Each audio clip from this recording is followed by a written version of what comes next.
Greetings and welcome to Mount Olympus. I am Hercules Invictus, and tonight I am greatly honored and pleased to be spending time with the scholars from the edge of time, Michele, Brittany, Nicholas Diak, and with them is Cecily the Space Cat. Yes. Oh, she's a good girl. Yes. Greetings, everyone. Well, happy 2024. Wow, it's hard to believe. I know. I think the last time we all hung out was in October because November was Thanksgiving and then December was Holidays. holidays. So we got a little bit of catching up to do, I think, or maybe not so much. It's been busy, but it's good to see you. It's been a little bit. Yes, it has. You're both looking great, and I'm sure that you've accomplished a great deal. You're a very accomplished and accomplishing couple. Oh, well, I guess we could play a little bit of catch up. I'll let you start. Okay. Well, I think the big thing at the end of last year, I alluded to it a couple times, but it finally came out, and that is the Journal of Stoogological Studies. Oh, wow. Awesome. So I have an essay in this, and it's on. So this is a magazine all on Three Stooges scholarship. So it's interviews and essays.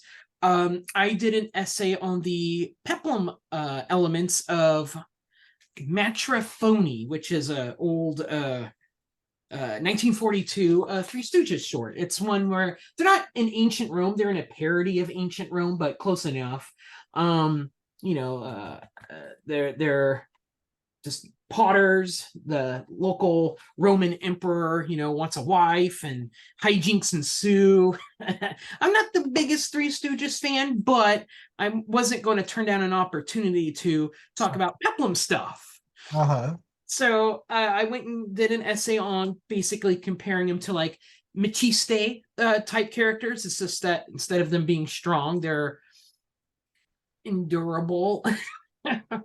But the other cool thing about this magazine is, hold on, let me get to it real quick, is I'm not the only peplum person in here. There's also an article on the Three Stooges meet Hercules. Oh, wow.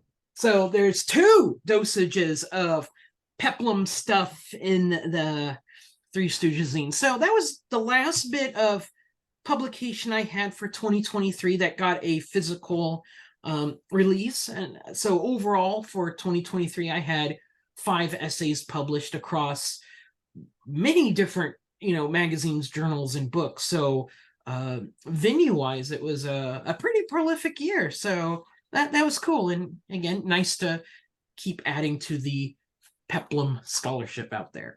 You have to send me the link to that magazine so I can look into it. Sure, it is on Amazon. So I think it's one of those POD type things, but I'll send you the Amazon link, no problem. Thank you. And Michele, how about you? Well, my Highlander call for chapters didn't end up taking off as I had hoped. It felt like people either really liked it or they didn't like it, or they had no clue about it.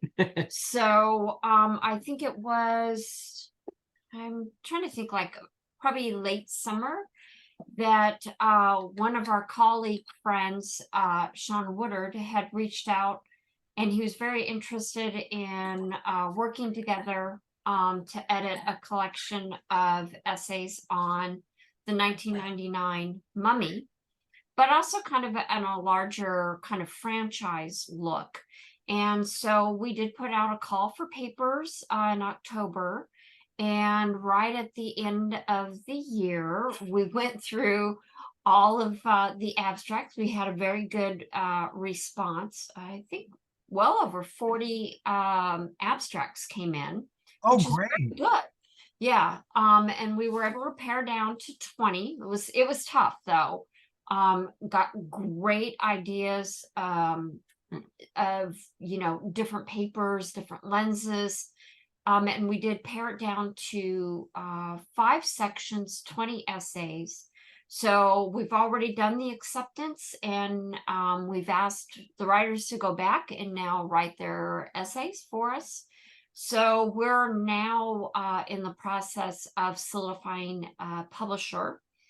So once we get that done, then I've got to kind of turn my attention to a couple of essays for one of our other colleague friends for an undead collection. So I'm not sure how it ended up happening. I thought I was actually writing for 2 different books, but I'm on the hook for 2 essays for 1 book. So that'll be a lot of fun to get done by June. And then of course I'm writing an essay for Nick's collection on Emmanuel. And I'm specifically, because I kind of started out researching James Bond. That was kind of my first love. I'd be looking at spy elements in Emmanuel.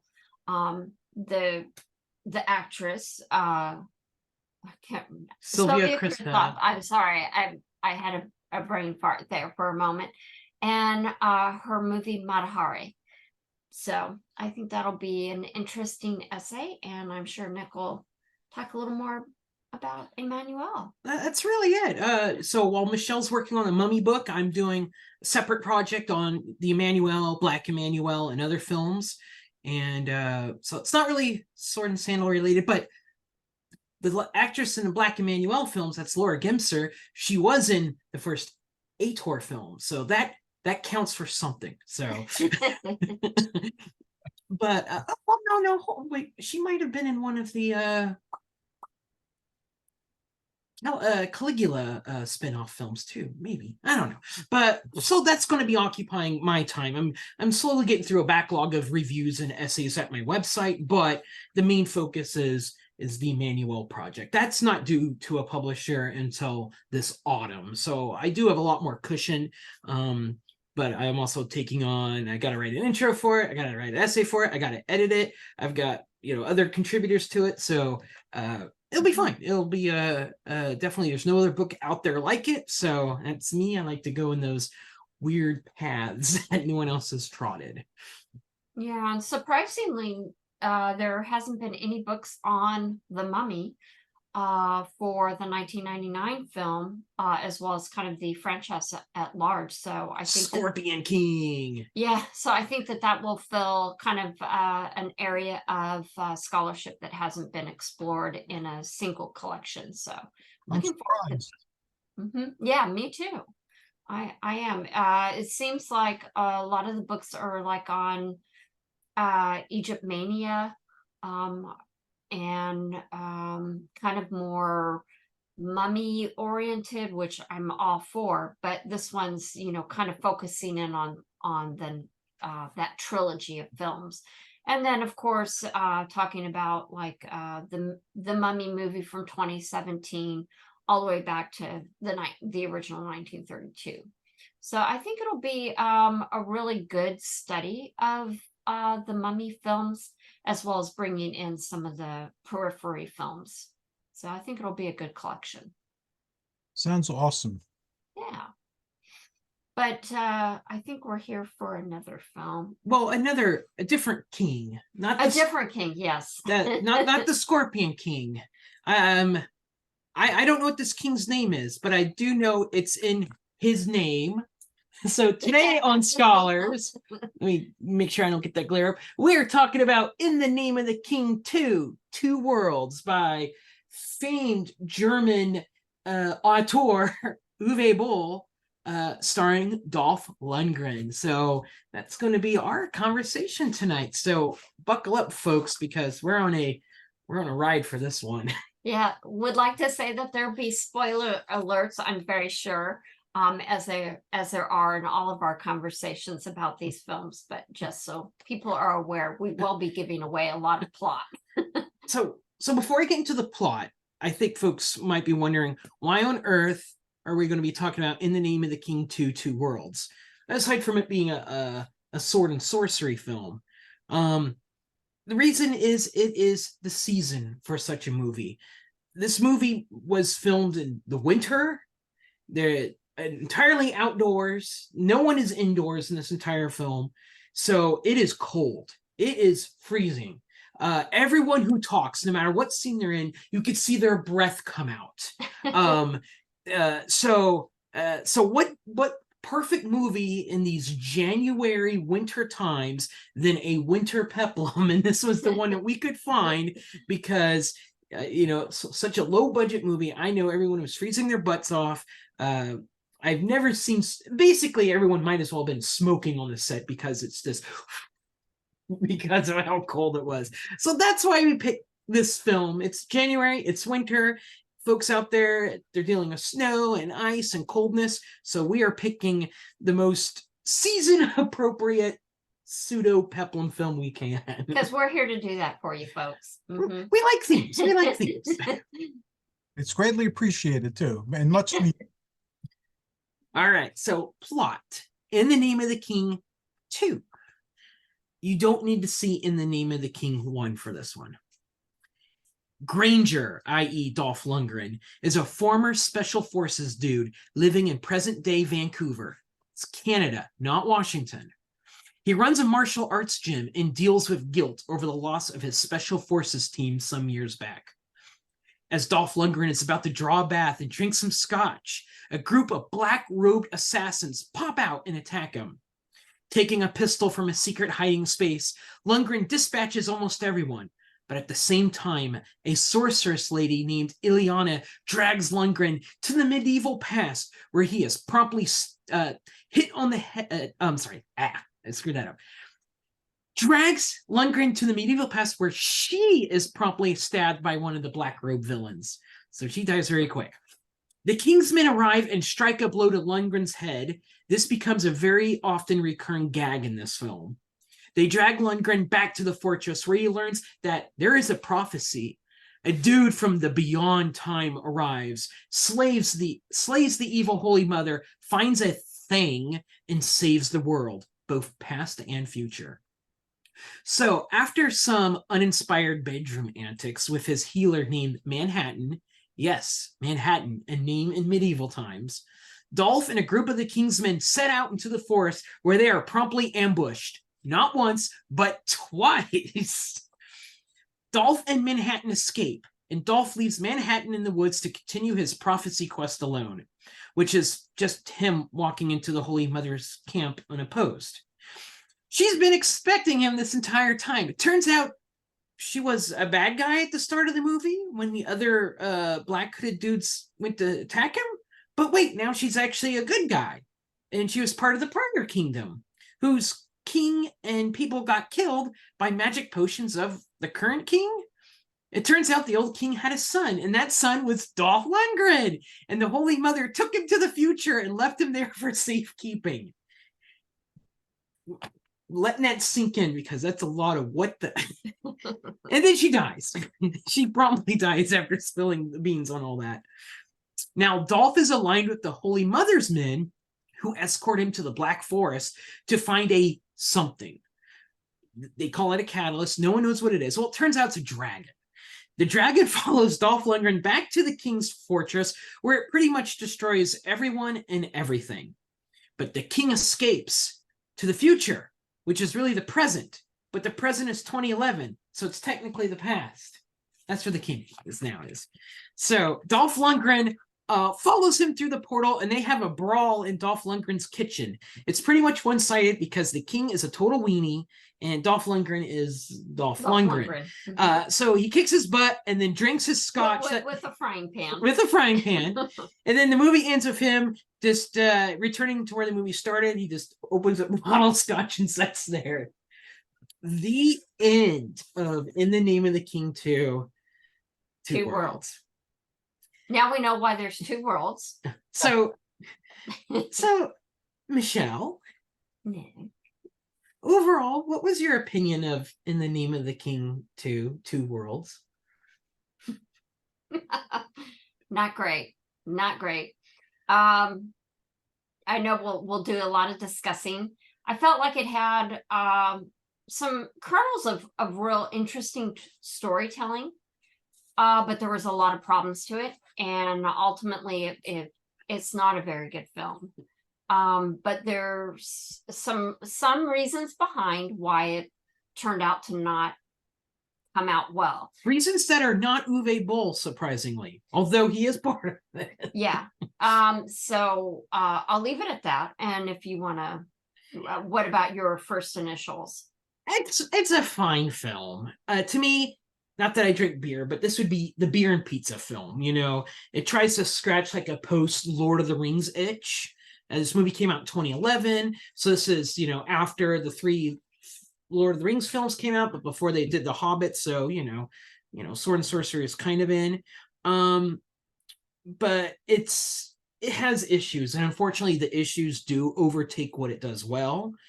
But you know, if you're able to just turn it off and say, "Hey, I'm watching a Dolph Lundgren," I don't even think you can do that. No, It's just a fine beer and pizza film. That's it. You have to take it at that. So I think I enjoyed it a little bit better than Michele. Michele was actually like white knuckling the couch, saying, "Oh my god!" yeah, I was riffing probably about 10 minutes into it because I was frustrated. And shall we talk about Dolph? Well, for a minute. Before we talk about Dolph, okay. so because yeah, we got pages on Dolph. We both do. I do want to point out, so real quick before we get a little further. So this is In the Name of the King 2. There is an In the Name of the King 1, and it's called In the Name of the King: A Dungeon Siege Tale.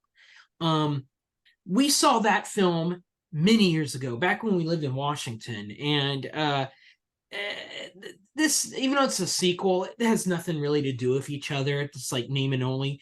The director of this film, Uwe Boll, his thing was at the time is he made video game films. He got the access to an IP, and he would make a video game film. He did Blood Rain, Alone in the Dark, House of the Dead, Postal. But Dungeon Siege was a video game, and I don't think I've played Dungeon Siege. If I did, it was on a friend's computer. But you know, none of his movies ever matched the source material anyway. So you know, if you're really into Blood Rain, you watch Blood Rain, you'll probably be disappointed that it's Blood Rain. But the things about the original film were all. The only thing we remember of the original film was it had Ray Liotta as the evil wizard, and he has a large black leather like duster. But yeah. he looks more like modern than medieval. So he looks really out of place. And of course, he's hamming it. It's got Burt Reynolds as the king, who looks really out of place. It's got Jason Statham, whose name is Farmer. Yeah. And I like Jason Statham. Jason Statham is basically British Dolph Lundgren. You know, you put him in a movie to brawl. He looks out of place. Everyone just looks out of place in that film. So that's really all we remember of the original one. It also came out shortly after Lord of the Rings. You know, Sword. That one didn't have the time traveling aspect. This is new. So bringing Dolph Lundgren, a special forces guy, to the past. That's kind of the Connecticut Yankee and King Arthur's court formula. So again, this movie really just they didn't even have Dungeon Siege attached to this name. There's no dungeon. There's no dungeon. There's a lot of woods. There's a lot of outdoors woods, because this was filmed in Vancouver, where they film X-Files and everything else on that sheet. In Highlander. In Highlander. Yeah. Okay. The television show. So where do we start? Well, I know for me, as a Dolph Lundgren. So we'll start with Dolph. We'll start with Dolph. Okay, so for me, the reason why I was white knuckling it pretty early was the fact that something seemed wrong with his character. Like he seemed out of it. No, wrong, like real life wrong, not like his character, not like he was playing a wrong character, like you know, real life something's wrong with Dolph Lundgren. Yeah, like I mean, I've read that he's actually sick, and he's dealing with some, you know, pretty serious illnesses. So I thought, well, this has to be before that, but it seemed like he was having trouble walking. You know, he is the epitome of kind of an action hero for the B films. And he's always, even if the script is not great or whatever, he's always brought, to me, I always feel like he's brought his A game. So even though the film may not be great, he's always very good. And so I immediately noticed, like, when you something's watch not- a Dolph Lundgren film, you Yeah. will should expect a Dolph Lundgren in return. Yeah, and it just, he wasn't, you know, participating in a whole lot of action. Like Nick said, there's a couple of ambushes. He hardly does anything in them. You know, he seemed like he wasn't present. And, you know, when you watch a Dolph Lundgren performance, he's there. Doesn't, like I said, it doesn't matter what it is, he's present, and he definitely was not. And you actually found in some of the trivia, IMDb trivia gives you 2 reasons for this. There is actually 2 reasons why Dolph is not operating at 100% Dolph efficiency. yes, go ahead. So, yeah, I like Dolph. Dolph Lundgren's fun. We've watched many of his direct-to-DVD films. A lot of them made around this time. Movies like Icarus, which was okay. The cringy part of that movie, that was the one with Bo Svensson trying to be like a Russian warlord. It just wasn't working. Oh, okay. Yeah. Command Performance and Diamond Dogs, where it's like Indiana Jones, but he's like a mercenary or something. So no, this was definitely a paycheck film. So according to IMDb trivia, he was getting divorced at the time, so he needed the money. So you know what? People make paycheck movies. Yep. I know Bruce Willis was in the news fairly recently, even though it turns out he's also very ill, but he was doing like back-to-back paycheck films, and you know, it turns out it's because he was just trying to scoop up a whole bunch of money so he can take care of his family when he passes, which is noble. But you know, these were, you know, movies that, you know, the marquee value is the guy that's in there for 2 minutes and gets the $1 million. You know, this is supposed to be a very low budget Uwe Boll film. Dolph is in here for the money. Okay, that's fine. People do paycheck films. But even with it being a paycheck film, he still brings it, and he wasn't bringing it. He wasn't bringing it because issue number 2 is like, apparently he hurt himself day 1 of the set. It doesn't say how he hurt himself, but he injured himself pretty bad. And I think that's what kind of kills him in this, because when you watch a Dolph Lundgren film, he's pretty athletic. Even in movies where, you know, where he's more of a gunsmith guy, because you know, there's movies where he's a sniper, an assassin, or a mercenary. You know, the guy does have like black belts. He knows how to fight. I mean, he's gone toe to toe with Jean-Claude Van Damme and Universal Soldier. You know, Dolph knows his fisticuffs. And even in the Expendable films, he brings all that. But this film, That's it was true. I forgot about that. He was in those. Oh yeah. And those were made after this film, so he must have recovered by then. But this movie, it was almost sad to see Dolph Lundgren in this film, because pretty much it looks like he is in pain of maybe secondhand embarrassment, but also like physical pain. Like I think mostly that. He's stumbling around. He does a lot of sitting and a lot of like laying, but not like Steven Seagal levels of sitting and laying here, which I think in turn affects the action in this film, because we don't see a lot of Dolph doing Dolph stuff. You know, he doesn't get into epic sword fights. He doesn't, you know, do any what you know, you're not getting Ivan Drago in this film. You are getting a guy who's literally stumbling his way through the film, and it is uncomfortable to watch, because he's supposed to be this ex-special forces guy, and he just looks tuned out.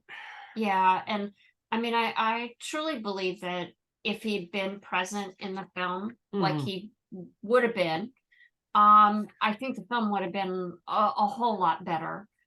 Because it does have some interesting story beats to it. It's just it's unfortunate that, you know, the things happen the way they did for this film, because otherwise I think it would have been a better film. This is a film that everything is supposed to rest on Dolph Lundgren's back, because he is the marquee value. Mhm. He's supposed to be the A-lister in this film. And one, he's physically injured and he can't do it. But two, this may play part of maybe this was temporary, we got to fix this. Dolph is injured. How do we get, we can't shoot giant battle sequences now. Dolph's hurt. What do we do? So this goes to probably the second thing that's really wrong with the film. And again, even though it's an Uwe Boll film, I don't think Uwe Boll, I think he's actually trying to do the best he can here. I think the second thing that's really wrong with this film is the writing. As I went through the plot, it is nonsensical. Who hides their orphan in the future, to bring him back to the past? Why are the bad guys turning into good guys all of a sudden? But the thing is, the movie, the premise is what's supposed to make it interesting. Ex-special forces guy in medieval times. You close your eyes, what do you expect?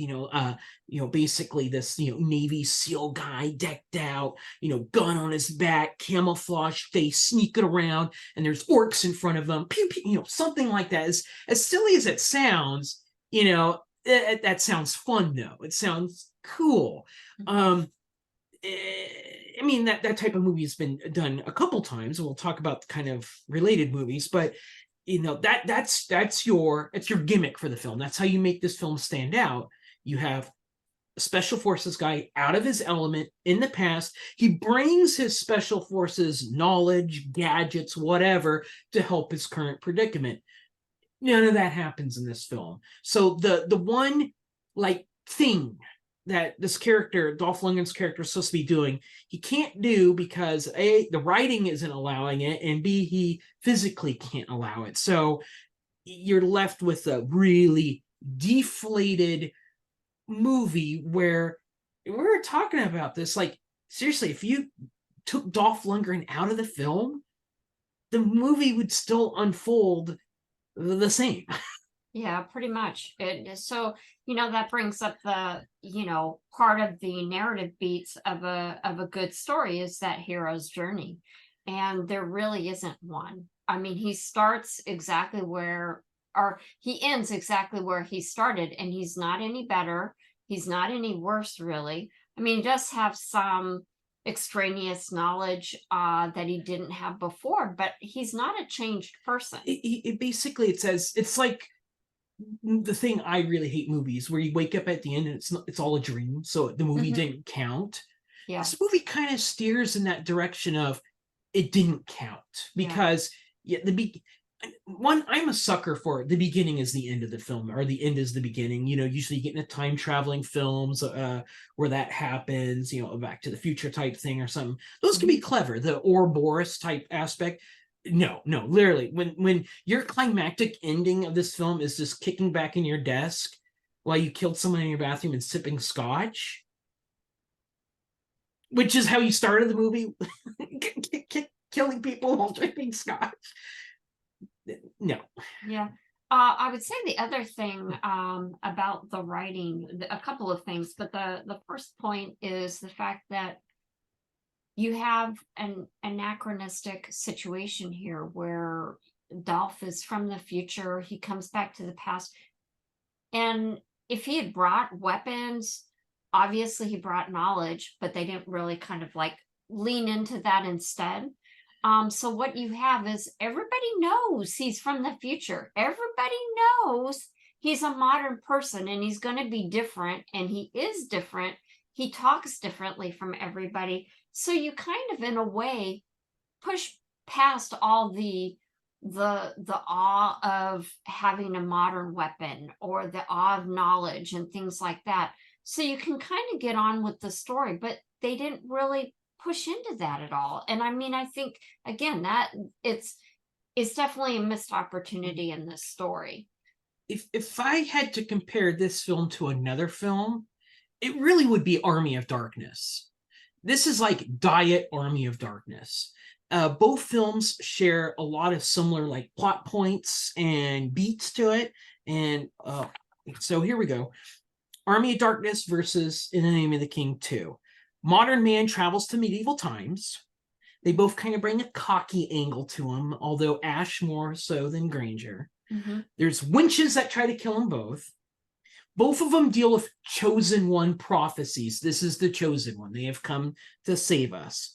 Both of them take place in a small fortress where the king has kind of retreated from his lands. They both fall in love with, a lady and have sexy time with them. So, you got a guy from the future coupling with a medieval lady. They both are in search of a very specific thing. The Necronomicon versus a dragon, although he doesn't know no one knows what he's really searching for, and then people just make the connection later. Oh, he's searching for a dragon. It's that dumb. The catalyst. The catalyst was a dragon that he just has to lure back. So dumb. But here's the deal. I mean, when I may be biased toward Army of Darkness. I love Army of Darkness. But Army of Darkness, it's a B film. It's low budget, just like this film. But the character of Ash, he's not a special forces guy, but he still brings his ingenuity to, hey, I got a boomstick, I can shoot deadites. Hey, I've got a chemistry book in the back of my car, I can teach y'all how to make bullets and gunpowder. Hey, I've watched some war films, I can teach you guys how to be a phalanx or whatever, and spear folks. Hey, I got an old beat up car, let me turn it into a tank. So, he's just a guy who works at S-Mart, shop S-Mart. But, the thing is, the movie leans into those things. That's why Army of Darkness is fun, is it has those, Connecticut Yankee and King Arthur's Court quality to it, where guys in the past, he brings his knowledge to the past and actually transforms things. His presence there causes things to happen. And Dolph's character, be it writing or his injury or whatever, causes that not to happen. So it's diet Army of Darkness. Yeah, it ends up being a slower paced film too, as a result, because there isn't the action to kind of carry it. And this is supposed to be an action film.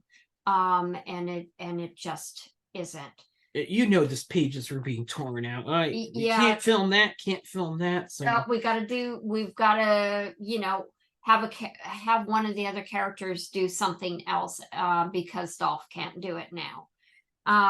Even during the dragon scene, he just holds up a sword at the dragon. The dragon never fights it. Yeah, he doesn't fight it, and somebody throws a rock at the dragon, and the dragon gets, waylaid and goes off the other way. The other thing about this script that I didn't care for is that the humor, they do a lot of wordplay. Like, I think the writer thought that was the best way to kind of indicate the difference between Dolph as a modern man coming back in time versus the people that were living in that time. So the humor all kind of comes out of wordplay, and it's not that funny. And it's done that through the entire film. And I know that, language would have been very different back then to what it would be in the modern time. But even so, I mean, I don't know, play with it a little bit, but find other ways to have some humor than to just try to lean into that the entire time. But again, I think that is arising out of the fact that you don't have an action star. You're relying on a script that isn't great. And so you're trying to find other ways to fill and kind of chew through your 78 minutes or 80-minute film. So one of the scenes that Michele, she rolled her eyes like 3 times and they popped out of her head like marbles, was early in the film when Dolph Lundgren is bedding a winch, kind of. There's this lady waiting for him in his bed. Yeah, she's supposed to be virginal looking, wearing white. Oh, I'm here to serve you. And if this was Army of Darkness, he'd be like, give me some sugar, baby. But Dolph is like, I'm too tired. Let's just cuddle. But she's saying things like, "'Tis my honor to, couple with you. Tis my honor to snuggle with, whatever." And Michelle's not buying any of it. She's like, "Oh my God, this is terrible." And she's like, "You prefer men instead?" "Oh, that's not that. I'm just really sleepy." Yeah, and I just kind of feel like, okay, find another way to say, this is my honor. This is my honor. I just was like, I'm sorry, gag me with a spoon, so to speak. After the third time, she said basically the same thing. And of course, for the action sequence right after, because he does it better. No. He just wakes up in the middle of the night and she tries to stab him, but she winds up stabbing herself instead. That's kind of like the moronic moves in this film. Yeah. It was an honor to stab herself. I guess it She was. died honorably, I guess. She Very, did, very, you know, seppuku-ish there. So I think we've ragged on the film a bit. So I do want to bring up there are some interesting things in this film. So of course, when we watch these films, I like to bring up the peplum elements. So this is more in line with sword and sorcery than peplum. This is definitely not 80s style sword and sorcery. There is actually not a lot of emphasis on bodies in this film. The women are fully clothed. They're not too sexualized. Except for the assassin. She's probably the least dressed out of the You know, she's got like just like a white thing on. You know, she's not like, you know, like, oh, here's my fur bikini or anything. So it's No, not like she's super the white bikini type of thing. But Yeah. but this is not like a body centric film. And No. even like your main star Dolph Lundgren, they don't show his body off. They show a scene in his karate gi where, you know, he takes off his shirt, but you only see his back and he's got scars, which I think is both, you know, in movie, it shows he's been through a lot of special forces stuff, but maybe it's also a quick, hey, let's put that in the film to explain why Dolph Lundgren's not bringing his A game. You know, that he's just kind of incapacitated. So it's not a barbarian sword and sorcery film. This is definitely more looking like it's a Lord of the Rings inspired film. It has a lot of those, you know, sweeping shots of big forests and mountains that you find in Canada, which are fine. You know, this is pre-drone, so these are like actual legit aerial shots and stuff. But there is a scene where Granger is talking to like the king's right-hand man, and he's making Alred. he's making some kind of homophobic comments to him. He's like leveraging like the line in the airplane, hey, you like gladiator films there, Timmy? But he does bring up, so dude, you watch are you into quote swords and sweaty sandals, end quote? And you know, that caught my attention because that's kind of a meta comment to make. Dolph Lundgren is referencing a movie genre of sorts while in a movie of that genre. So I thought that was kind of, you know, very neo-peplumish. It's, you know, not something you normally see. The scene is terrible. It is again, you know, he's trying to rag this guy on. I'm just playing with you. It's not a great scene, but the fact that he does make an overt sword and sandals references is kind of neat. There's also, I think, some Conan elements here. Very, very thin Conan elements, but nonetheless, Conan from the movie, you know, he's orphaned as a kid and he's made to turn the wheel, get strong, and then he learns how to fight in the gladiator arenas and stuff and becomes the warrior he is. And it turns out in the movie that's parallelish to what happens to Dolph Lundgren's character. He's orphaned but put into the future. And, you know, we don't know what his childhood or anything's like, but we do know he eventually joins the special forces and becomes the super soldier, universal soldier, I guess, that he is. So, you know, it's orphan characters that become, you know, badasses. Although Conan's a badass, Dolph Lundgren is normally a badass. It's not in this film.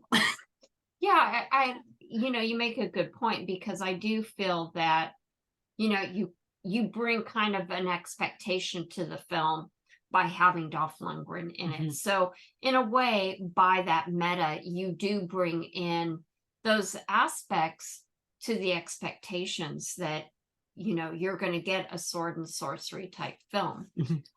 Because you expect that Dolph is going to, you know, he is a very muscular guy.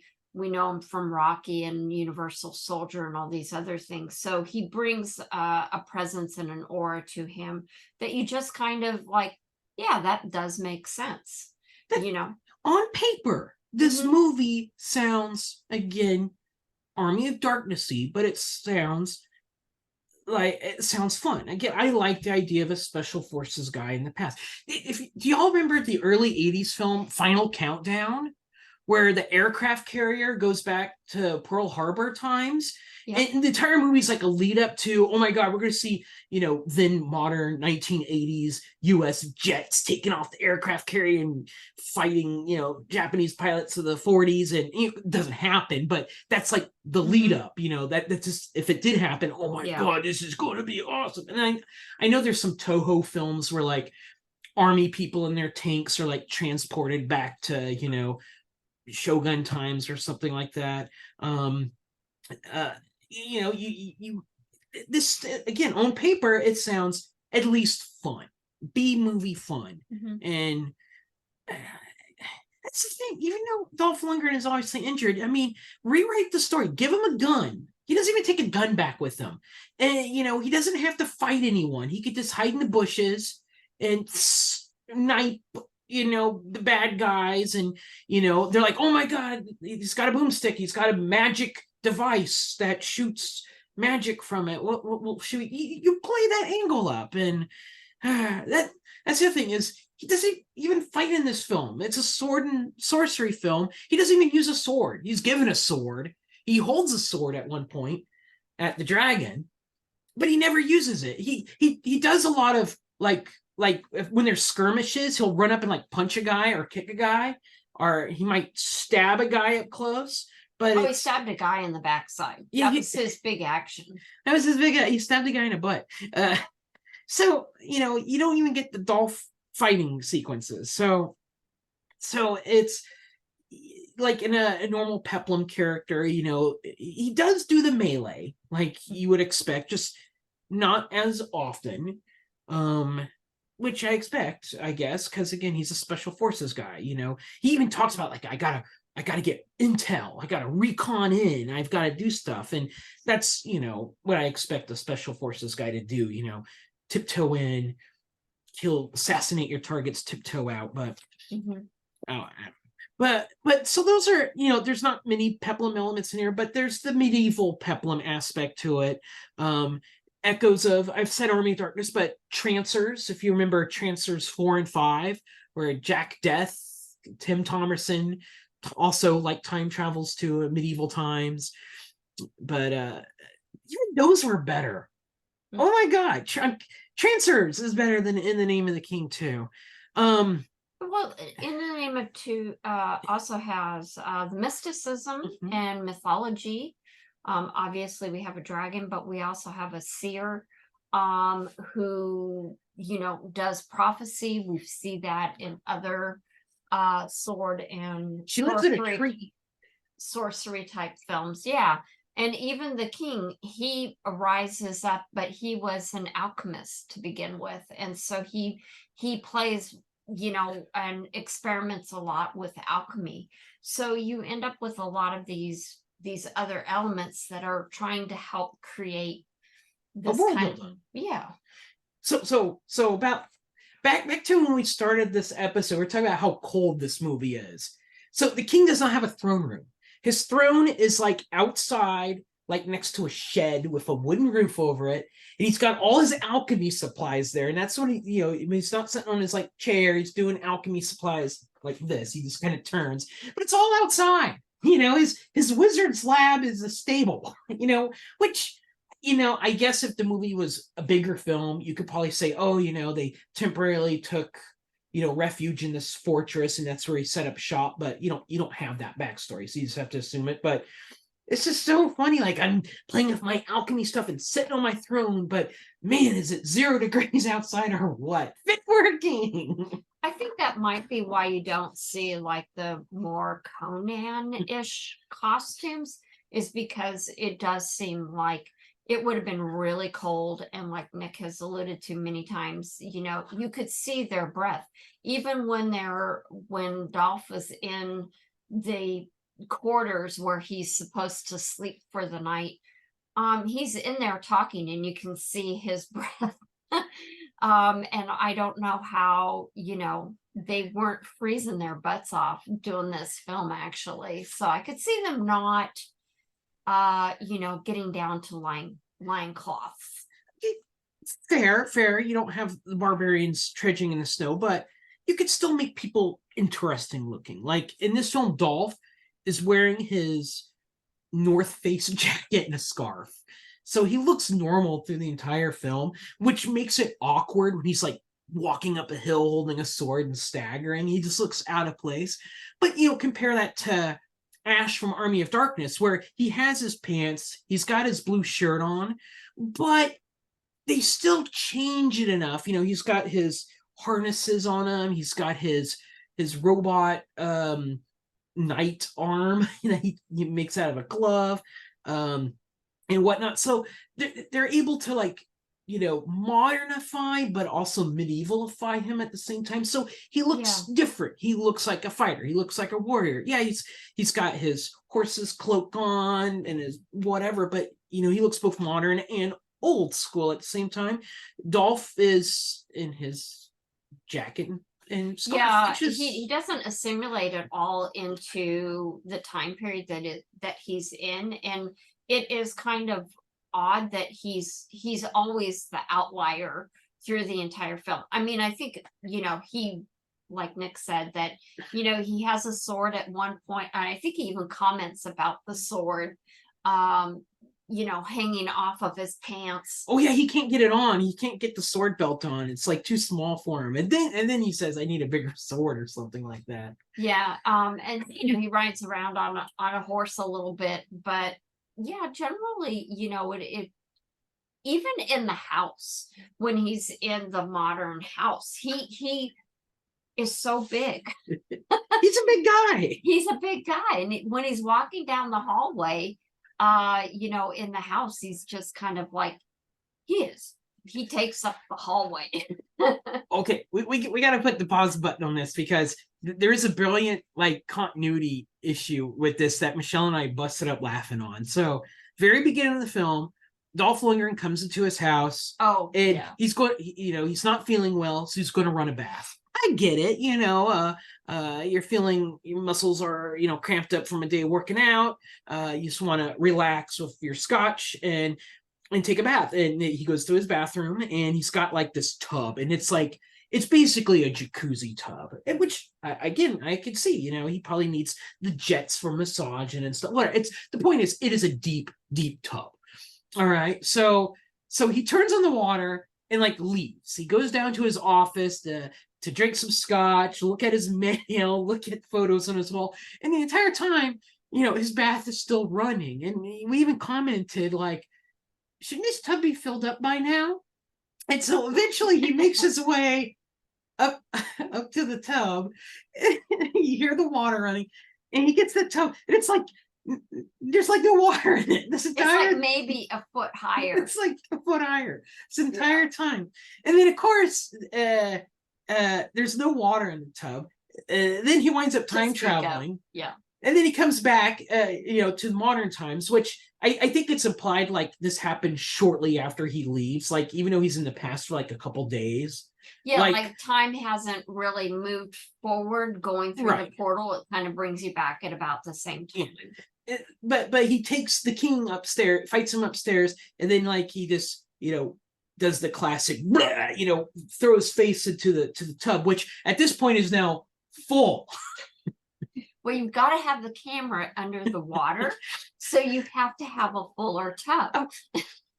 There's the continuity area that you pointed out, where he's the winch, the winch that tries to assassinate him. He's like I'm too tired, let's just snuggle for warmth, wink. And she's like, for my honor. And so she takes off his shoes, and then they snuggle sleep. And then she tries to kill him. And then the king's guards come in. He's like, come with us to see the king. He's like, okay. And as he's leaving, Michelle's like, you don't have your shoes on. She took them off. You don't even put your shoes back on. That's how irate Michele was at this film, with stuff like that. Continuity error of mini. So I think that's about. I feel like I feel bad. I've ragged on this film a lot, And the thing is, again, I didn't mind it. You know, I was able to, yeah, when I sit back and deep think about it, it does unravel like, oh man. But you know, during the act of watching it's not so bad. So Well, I do have one good Oh, point to okay. it that I will say that I enjoyed is that, you know, we were, as we were watching the film, we were like trying to figure out, well, where was this filmed? And so we're watching the credits roll because I said, oh, well, maybe it's, you know, Eastern Europe. But then I was also like, well, this looks different. And it was actually filmed in Vancouver, Canada. Mhm. And I actually thought the locale was nicely done. It definitely lent towards, you know, an other kind of world without it being set too far away from us. I mean, it's interesting that his modern time, you know, you go back in time and it's basically the same locale. I don't know. I actually thought that the locale worked for me. See, I think that's something. No, I agree because again, there's like some swooping shots of forests and lakes and Mhm. mountains. They look fine, and you know, I'll say this about Uwe Boll for the forest scenes because you know a lot of low budget films film in the forest because it's free. You know, you don't need a permit, you don't need permission. You go to the forest or the park and you film for free. So that's why, you know, a lot of horror films is a lot of, you know, kids stumbling around in the woods. You know, you got to fill the 70 to 90 minutes of filler. It's stumbling through the woods and it looks like you're in a park, or it looks, you know, not lit good or lit naturally, so it's just like you're looking outside or something. Yeah. And I will say this movie, even though this is a walk through the woods film, it doesn't feel like one. It doesn't look like a cheap you know, horror film or bad sci-fi film where it's like, oh, we're at Griffith Park and it all, you know, freshly cut grass and stuff like that. It looks fine. It looks like if you're playing Dungeons and Dragons, what you would expect like dark forests to look like. Yeah, I think the only part where I was kind of like, I think that's an actual modern structure that they you know, camouflage to look old is the Holy Mother's cabin site. It's definitely rocks. It's looking over one of the lakes up there. And that is the only time where I kind of came out of like thinking like that looks like it's kind of modern. But other than that, I thought the locale was actually nice, and it was something different than what you're used to seeing. So I would say that that's in the plus category. So yeah. It's in the name of the king. Two worlds for everyone. Is there three? There There is a is third. three. Mhm. We have not seen it. It is an Uwe Boll film. I don't know what the plot is. It doesn't have Dolph. It doesn't have Jason Statham. I think it's got another guy named Dominic Purcell. Yes. Uwe Boll uses a lot of the same actors in his films, and I think Dominic Purcell's in a whole bunch of other Uwe Boll films. Almost all the women in this film were in other Uwe Boll films. Yeah. So no, we'll have to watch 3 sometime, I guess. Called The Last Mission. The Last Mission. Is it a time travel one? I don't know. It was released in 2014 though. 3 years after this one. The budget for Two Worlds was 4.5 million. Wow. Where did that go? Well, Dolph? hopefully to Dolph, since we got into the first day of filming. Yeah, I hope they got some interest. Yeah, that's the thing. So side note, if you ever read about Uwe Boll, you know, all his films like bomb critically and commercially, but he still makes them. And I think it was at the time in the 2000s to early 2010s, you know, because he's German, there was like some German like tax loopholes that allowed him, that he was able to take advantage of to get his movies, even though they tanked at the box office, still made and funded. So I don't know, I'm not an accountant or a Hollywood accountant or anything like that, but he was able to do something to get these movies made, and they closed that loophole, so he stopped making video game films and started doing like original films. And I haven't seen too much of them. I think they're mostly like guy goes mad at the world and goes on a shooting spree type films, which is probably not healthy to watch. But yeah, there you go. That's how Uwe Boll. I don't know if he's making films anymore. I know he's a restaurateur in Vancouver, and apparently he actually runs good restaurants. So All right, there you go. there we go. I saw 1 and 2 a long time ago. Oh, In the Name of the King? I bought them, I believe, in a dollar store before there were $1.25 stores. Uh-huh. And I had the copies. And Blood Rain I'd seen. I don't remember anything about it, but I'd seen Blood Rain when it came out, I think. Yeah, this was a used CD store find. Zia's Records, $4.99. Was it worth it? Yeah, it's fine. You know, I've seen worse Uwe Boll films. I've seen worse sword and sorcery films. I you know what? I would watch this over some of the Deathstalker movies again. I think. I love all the Deathstalker movies except for the third one. The third one kind of. You know what I watch? I watch Barbarian Twins again. That I think we talked about this on the show once. Barbarians ruled. Barbarians was a fun movie. That was actually entertaining. This lacked the fun. Yeah. Make Dolph Lundgren perform at his A game, then we'd have a fun film. Yeah, I would agree. So, well, I think that's pretty much it. Yeah. That's pretty much it. We'll be back next week. Yes, you will. I'm looking forward to that. What will you be covering? Do you know? We're gonna do some Bella Cortez films. You'd reached out. Oh, fantastic! Did you reach out to Bella? We have not. Well, I did send you an email, so check your email. But I've procured a lot of movies that she's been in recently, so we figured, to help her out and to also have some cool stuff for you. We'll cover like the Tartars, Gold for Caesar, the Arabian Nights one, Jupiter, son of Vulcan, or Vulcan, son of Jupiter. But yeah, so we'll do some Bella Cortez films over the next couple scholars appearances. Oh, awesome! Yeah, she's a nice lady. Yeah, so that's what we're gonna do next week. We haven't decided which film yet, but we'll definitely be talking about one of her films. So hopefully everybody will come back and have a listen. I will make a promo for it. Thank you. I missed you guys. I'm glad that we connected today, and I'm glad that things are going well. On my end, something I wrote about time travel is going to be published early in the year by Zontar Press. Oh, that's cool, Dave. Congratulations. The Llewellyn book is proceeding too. Now we're talking to the production people and the publicists, and of course, everyone has to rewrite everything, but that's going to happen. I was warned like throughout a year, just going to be rewriting the same thing endlessly. So, and it's a new adventure. It's going in a new direction. But congratulations! Double congrats! Yeah. And I've been thinking about writing a book now. Just like a whole book rather than a chapter in an anthology. So that's where I am.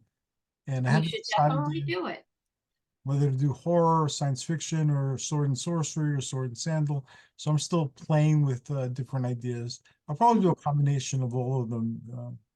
Channel your inner Lynn Carter, because get something fun. He did books that combined, Sword and Planet, sorcery, and horror, Cthulhu stuff. So look to Lynn Carter for some inspirational musing, because Lynn Carter rules.